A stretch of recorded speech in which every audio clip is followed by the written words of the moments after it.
Cool. Okay, it's so great to be here. And as I was saying, sort of who's attending, it was also really reassuring to see some of you are also Qflow users already. Um, Hopefully this will be a nice update for you. But if you're new to Qflow, then strap in. So today I'm going to talk a little bit about sustainability by stealth. So this is something that I think has been evolving over the last, I'd say maybe 12 to 18 months since Trump came back and slightly changed the narrative around sustainability in our industry.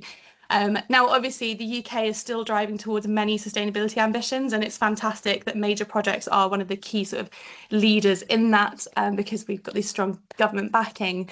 But regardless, it's become a lot harder for sustainability people to be heard, to get the resources that they need, and they're still being asked to deliver on the same outcomes, but not necessarily with the same oomph that we had back in 2021, 2022. So what we've been working on is how can we enable sustainability teams with the data that they need, access to the right resources and capacity, but without having to carry the main burden of that, and actually getting quality and finance teams to really help not only carry the impact of having to capture all that information, but also get benefit from it too, and really start thinking about sustainability as a core enabler across projects. And so that's what we're going to talk about today. So linking this back into the playbook, obviously most companies start with this sort of high level sustainability ambition that's beautifully articulated, hopefully backed up with some baselines of where they're starting from, but obviously, trying to drive down carbon, trying to reduce waste. Then there's the ambition of actually doing it in delivery, which is obviously ensuring comprehensive sustainability data. So being able to back it up with evidence and being confident in what we're actually telling the world that, yes, if we're not greenwashing, this is a real thing. But the reality is when we come to capture that data during construction, it's very manual. It's often relying on supplier self-reporting, which in reality results in quite low quality, incomplete, and often unverified data. And so the confidence in that data is quite low, which means that project teams are often quite nervous about making decisions off the back of that data, including quality and finance teams. But also it makes us a little bit uncomfortable as an industry to put them into their global reports, as if someone starts digging into that data, getting called out, and it can be very uncomfortable.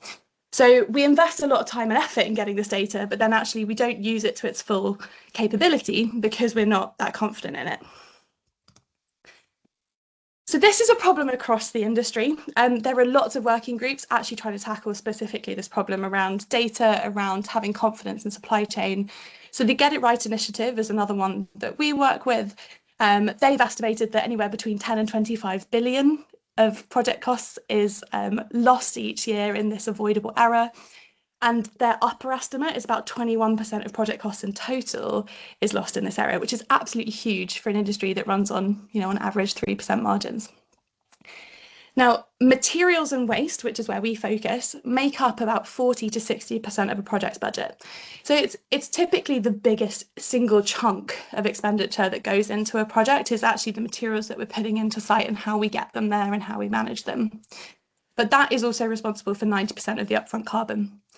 So it is completely bonkers that we still mostly track materials and waste via spreadsheets. And if we are doing it in systems, again, it's largely supplier self-reporting, which is not super reliable.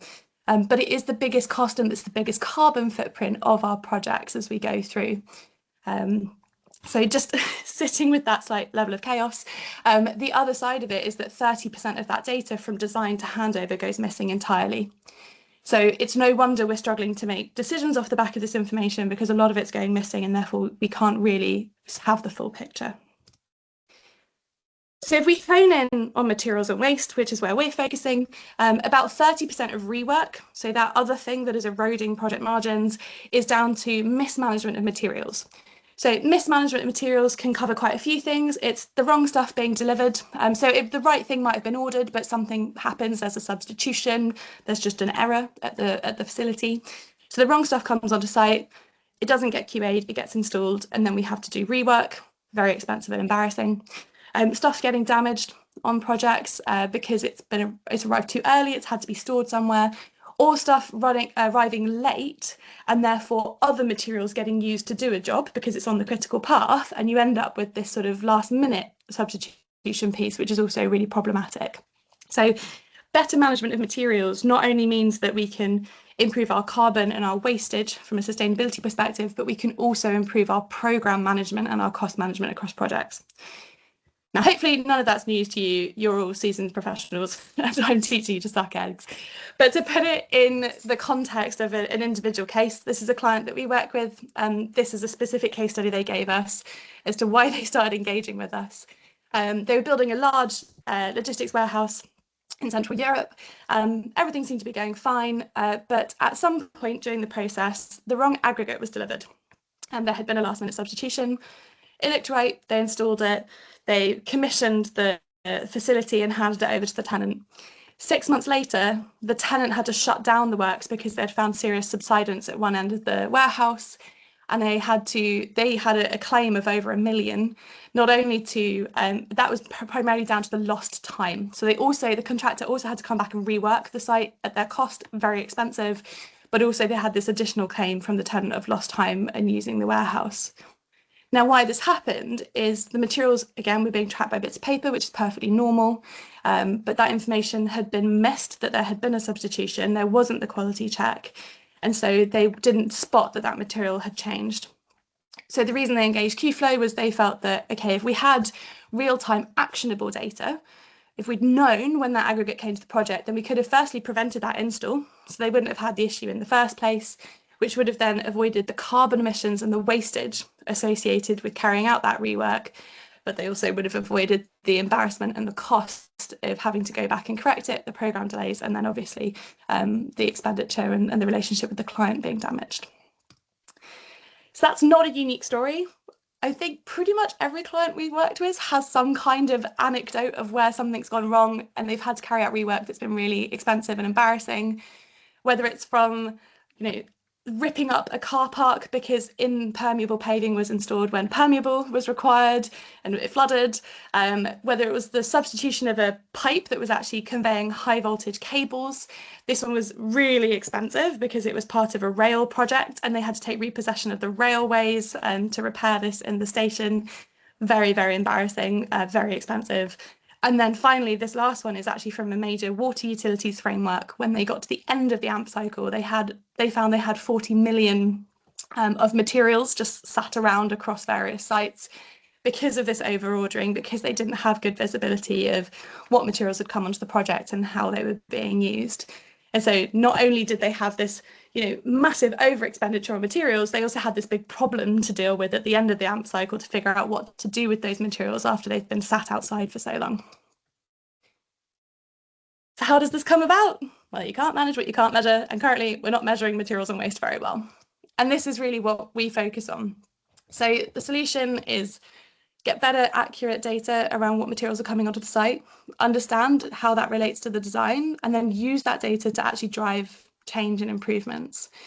So what we focus on is, firstly, we understand the design intent. So we ingest the design documents and we say, what are you trying to achieve here?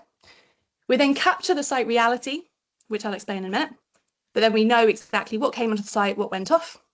We then digitize, clean and analyze that data and map it back against the design and say, okay, project team, is this material good to go? You can ignore it. Or is this a material you need to pay extra attention to? Now, that might be for a health and safety reason. It might be a cost item that needs additional care when handling. It might be a material on the critical path that needs an additional inspection process, perhaps to do with its commissioning. Or it might just be a material that you are particularly concerned about, like pouring the wrong concrete. And so by flagging where specific materials come in that require extra attention, the project teams can focus their effort on dealing with where there's high risk items and can let the other materials continue as we currently do. And then finally, you have this fantastic, detailed, accurate, as-built picture of the materials that came onto the project, which forms a core part of your handover. So if you're doing high-rise, the golden thread of data is very critical for any project, realistically. Having an accurate picture of what went into that development or that asset is critical for operation and maintenance in the future. And so you've got that information to obviously give you a very happy client. So what does this look like on site? Materials come through the gate. they take a photograph of the goods receive note that comes on with the materials or the waste transfer note that goes off with the waste. So for site teams, it's super simple. It's idiot proof in the nicest way possible. And for anyone who's used Qflow, this will be the main bit of feedback you'll get from the projects, is it's just really easy to use. And we have focused so hard on keeping it easy to use over the last 8 years. So we're very confident in that. But once we've captured that information, we then leverage AI to pull the information off those images and structure it into a database, which we then clean and enrich. Now, we keep humans in the loop at our end to then QA that data. So if you were just chucking it into any old AI, you'd get complete gibberish out. But we've built very specific algorithms and processes around this. And then we have humans checking it too. So that piece I mentioned right at the beginning around having confidence in the data, you really can have. And so we commit that sort of 95% plus of quality, accurate information pulled off these documents. About 30% of the data that you get in Qflow is raw from these tickets. So it's exactly what's written on the document. And then the other 70% is stuff that we've then enriched. So this will be things like calculating volumes and weights, pulling down supplier certifications, cleaning and standardizing names and things like that, calculating carbon as well. So it goes beyond just pulling off the data, but also making sure that it's actually useful and valuable. Then we aggregate it up into these portfolio-wide dashboards. So you can see what's going on across your project. You can see the distribution of your supply chain, how far has material traveled, who are your key suppliers, where have you got risks and opportunities there. And then also obviously flagging risks and alerts so that the project team know, okay, this is where I need to be focusing my effort. This is how I can do more and be better on the project. So here's just a couple of the sort of major projects group that are using Qflow. So we've got Scottish Power Energy Networks use Qflow across their portfolio of energy networks, so about 170 sites. And when you're dealing with such a large distributed portfolio of projects, but you still want consistent data across them, having a system like this obviously makes it exponentially easier.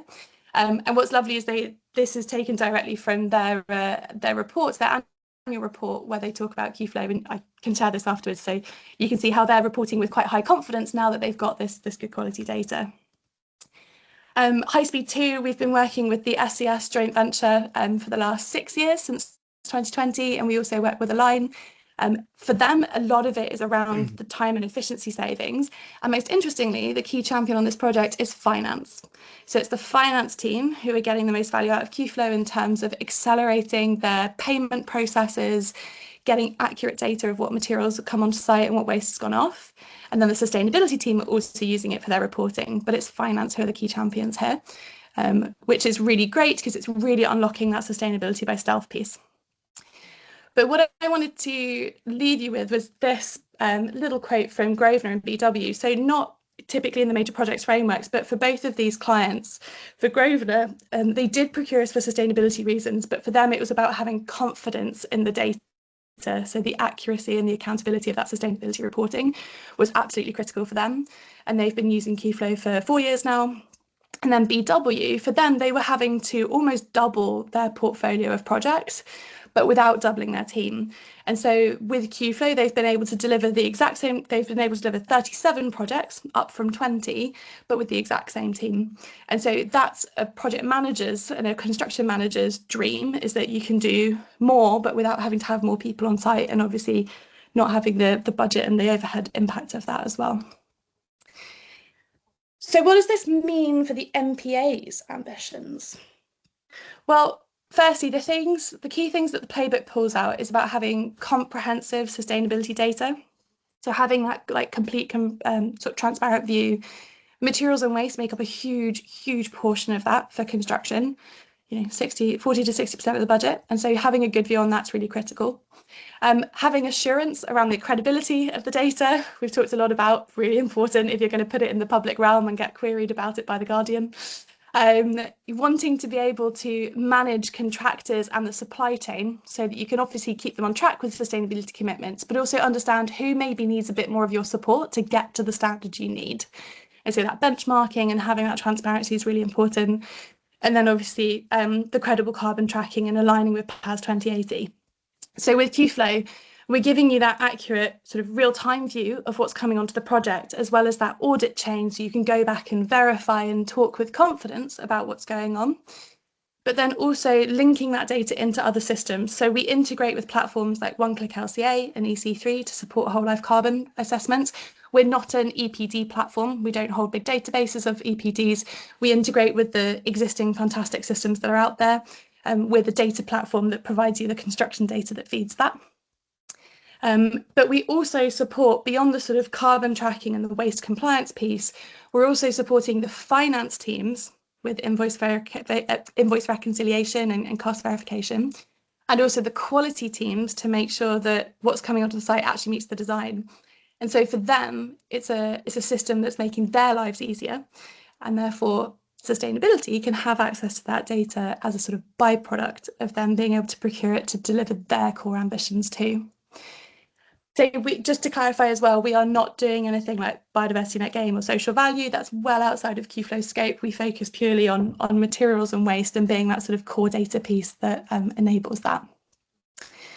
But what this means for you guys is sustainability by stealth can be much easier. You can reframe this sort of sustainability need of, I need this data to do my carbon reporting, to do my supply chain management, to understand our responsible sourcing as, if you have the system, we can save you lots of time. We can reduce the risk of rework and catch errors. We can ensure better quality and efficiency of delivery. Oh, and I can also do sustainability with it. And so it's taking the pressure off sustainability teams to be able to procure and drive some of these initiatives, and aligns sustainability very closely with the project's overall objectives of delivering on time and on budget. So if sustainability by itself is something you want to take on, then the main thing is aligning with quality and finance. They're two core drivers of a project, obviously program being another one as well. And so being able to achieve time savings and efficiencies there is key. So for sustainability, we can focus on championing data quality, which is being championed by quality and finance teams as well. You'll be singing all from the same hymn book. And I would just say one key unlock for this is getting commercial and procurement on board. We talked a lot about this at Digital Construction Week with Galfatry, who use us across their highways framework, and actually making sure that the data requirements around what your expectations are of your supply chain is written in early, so that they know what they need to be giving to you, how they need to be giving it to you. Then this makes this whole thing so much easier, as opposed to trying to do it later, at which point it becomes expensive and quite frictionful. And then connecting those arguments, being super clear about how sustainability ties into productivity and cost wins. And then if you want to pilot Qflow and see how it works for your sites, then obviously just let me know, and I'll make sure you get set up with the team before I go on maternity leave, because I don't know if that was mentioned earlier, but I am a week out. So I'm around for a week and then I'll connect you to the rest of the team otherwise. But that's it. Yeah, thank you very much, everyone. Happy to answer any questions.